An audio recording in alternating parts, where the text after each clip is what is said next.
Welcome, team. Welcome to Monday Live. Today's subject is why is Starbucks so fattening? So, if you've seen my post, I've covered about I think it's 5 products from Starbucks, festive products, to get you in the spirit, the Christmas vibe. 5 products around calories, fats, sugars, carbs, what's in those products, and it's not me coming at you saying don't have Starbucks, it's awful. It's me giving you informed information so you can make choices that when you're at Starbucks, you can go, oh, actually, I remember Julie shared with me this, Julie shared with me that. So actually, I'm going to make that choice because it's going to feed me and fuel me better. So it's about you making choices. And for those of you that don't know me, my name is Julie. As I said, I am a nutrition coach. I am a personal trainer. I also do cancer rehab work and life coaching too, because it's not just about what we eat, it's about whole of life, as I say. And if you catch me on the replay, hashtag replay. And if you're new, also I'm quite direct, so I like to get to the point. I don't like to make you wait 5 minutes before I give you the information you're wanting. I like to just deliver value to you. So if there's anything you're struggling with in your weight loss and your healthy living journey, maybe with training, pop in my DMs, drop me a note, and then let me know. All right, team. So let's get into it. So as I say, why is Starbucks so fattening? What is it about it? Well, as I said, some of the products I shared with you earlier are 530 calories down to, I think, at least was 140 free calories. And within that, there's nuances. So if some things like the pigs and blankets, for example, I've obviously got salt in them, there's still got sugar in them too. The panini was actually better in terms of the fat content. So there was less fat than in the sausages. So it's that whole thing about, so what is it? What is it about the food that makes it more fattening? Or maybe the other way around, maybe panini is more than the sausages. I can't remember. Go check out my post. Go check out my post. But ultimately, what is it about the food that makes it so highly calorific? And why do they pump sugar into it and salt into it?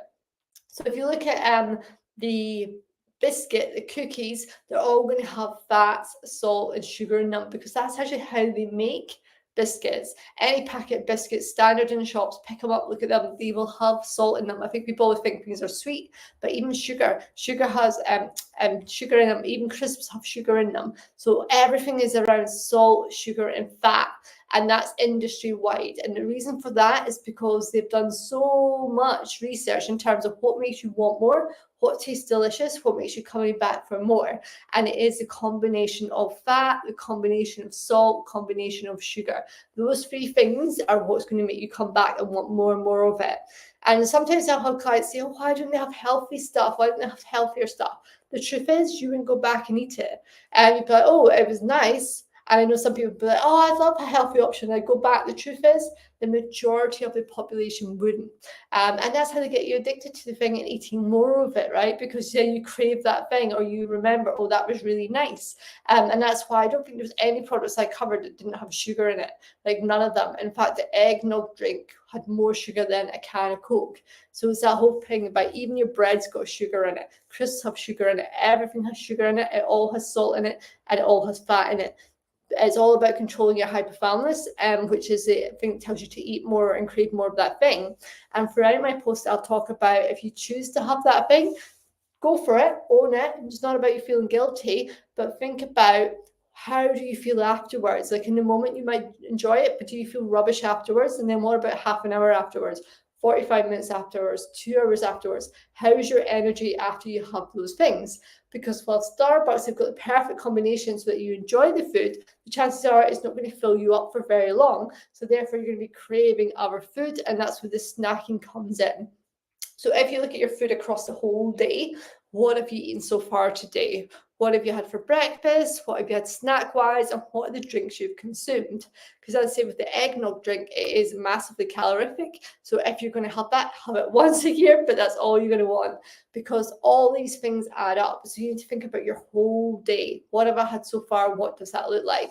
Because if you're going to hit up a Starbucks panini of around 500 calories, then most of my clients, depending on obviously their weight, their height, their activity levels, no one's really on less than 1,200 calories. So the average, I would say, is 1,600, but obviously for people who are quite overweight, who are in the beast category, they can be up to around 1,800, 2,000 calories, but that's because their body's working harder because they're carrying a lot more weight around. So if you're having a 550 calorie Starbucks sandwich and say the average person's on like 1,500, 1,600 calories, then you're already eating into that calories quite a bit. So if you think about the calories as your bank allowance for the day, so that's like almost your pot of money, but in calories for the day, and you have that Starbucks panini, and chances are you're going to have a drink with it, and whatever drink you have to add on those calories too, you're going to quite quickly eat into a third of your calories. Now you might think, oh, but Julie, that's okay because that's my lunch or that's my breakfast, so that's okay. I've still got 2 hour meals. But what's your hunger levels? Are you snacking because that didn't serve you? It didn't fuel your body. Your energy is depleted. So it's looking at actually, how do I feel after that thing? Am I satisfied? Am I full? Or am I craving more of the same thing or other foods? So for example, if you had a pig in blanket for say breakfast, mid-morning snack at Starbucks, the chances are that's not going to fuel you the whole morning. Let's say for argument's sake, you have at 8 in the morning. I bet you before you get to lunch at 12 or 1, you're going to be hungry in between that time. And a lot of these foods have salt in them too, so you're going to be dehydrated, craving water. But if you're not a big fan of water or you're not really tuned into it, or you might add quite a bit of salt to your food anyway, then the chances are that dehydration, you're not going to switch on to it and it'll make you hungry instead because you'll be like, oh, I'm craving something, not realizing it's actually water you need, which you obviously can get from fruit or veg, but the chances are you might have up some sweets or a biscuit or something like that to keep you going till lunchtime. So ultimately, Starbucks is fattening because that's how they've engineered the food.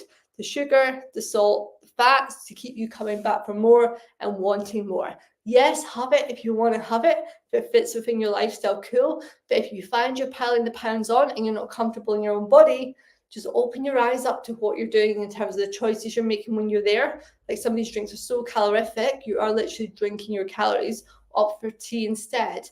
Like what I said about the Christmas tree brownie, it's massive in terms of the calories, in terms of the fat that's in that. The fat in the Christmas tree brownie is more than the pigs in blanket roll. So look at what's your choices. Is it I want to cut down on overall calories? And then look at the calorie number. Is it actually I'm really conscious about my sugar intake, I want to cut down on sugar? Then don't have the Christmas tree brownie, but instead you could have the little barista man, so he's got a lot less sugar and a lot less calories too. So just think about your choices. What are your aims? What are your goals? And then ultimately look at not eating at Starbucks. That's right, not eating at Starbucks and actually fueling your body before you go. So if you're meeting a friend for a coffee, for a drink, catch up, then think actually I'm going to eat lunch before I go. And then I'm just going to have a tea or it might be a coffee rather than having the cakes that are there as well. So really just think about the choices and where you're going and what your goals are. Because like I say, they're fattening because that's what keeps you going back. And that's what keeps you wanting more. And chances are you don't just have a cake, you have some sort of hot drink with it too. So you're drinking and eating your calories and how that fits into your overall day. And obviously, if you multiply that over the week, that soon quickly builds. So even if you're going for 2 other kind of biscuits, which is what, 150 calories, boom, instantly 300 calories right there. And that's in amongst you having your other meals and whatever else you're eating the rest of the day. So like I say, I'm not saying go without these things. I'm just saying think about the bigger picture of how it fits in. They're designed to make you want to eat more. They're designed to make you come back, and they're very successful at doing that. So if you find you're piling the pounds on, then look at your routine, look at your habits around Starbucks and what you have when you go there, and just check it out. You can go on their website and just look at their content and just think about how many times do you go and have that thing, how many calories does that add up to be. And like I say, it's the whole context, because right now, festive period, right, there's so much overindulgence out there. There's so many people shoving chocolates here, have a chocolate, have this, your advent calendar. There's just food everywhere at this time of season. So it's not just about your Starbucks visit, it's one element of your life. It's everything else around that people are giving you extra chocolates here, chocolates there, nights out here, nights out there. And you might be like, it's festive time, it's cool. But it doesn't mean that you have to put weight on and go into the new year feeling like crap because you've got zero energy, because you've been eating low quality foods, you've been overindulgent just because it's there, you've maybe not been doing as much fitness, not getting out walking as much. So really think about actually choices I make at Starbucks, where does that fit in with my lifestyle, my goals? Where does it fit in with my whole day worth of food? Where does it fit into the whole week? And how does that fit into my December, into New Year, and how I want to feel when I wake up in the morning? So Starbucks is fattening because that's how they engineer it to keep you coming back. The salt, the sugar, the fat is perfectly engineered so you keep coming back for more and more. So think about your choices, what works for you, what doesn't. Own it if you want it. But if you're not happy with your body, if you're frustrated with your fitness, don't just go sod it. It's Christmas time, it's festive time. This is not the time to be losing weight or cutting back, Julie. Absolutely. Your health is every day. Every day you need to work on your health. And your body, as I said in my post, isn't just for summer. Your body is a whole year round. So it's for Christmas, it's for all your holidays, all events. And your body and your fitness and your health is for you every single day you wake up and look at yourself in the mirror. How do you feel? And if you don't feel good and you don't feel optimal, then let's start looking at the Starbucks and seeing what you can do to make adjustments to help reduce your calorie intake through a fattening Starbucks. All right, team, hope that helps. That's why Starbucks is fattening. Hopefully that'll help you make some choices that work for you, your goals, and stop waiting. Don't wait till New Year. Don't wait till Christmas is done. You can start working on your health today just by choosing differently at Starbucks will improve your health. And if you don't believe me, add up how many of those calories you're having just with that visit of Starbucks, never mind everything else. It'll give you a window into what's happening and why you seem to be piling the weight on. All right, team, take care. DM me with any questions. Always here to add value and give help. And anything else you'd like to see more of, drop me a note. Julie@revive.fitness. Take care, team.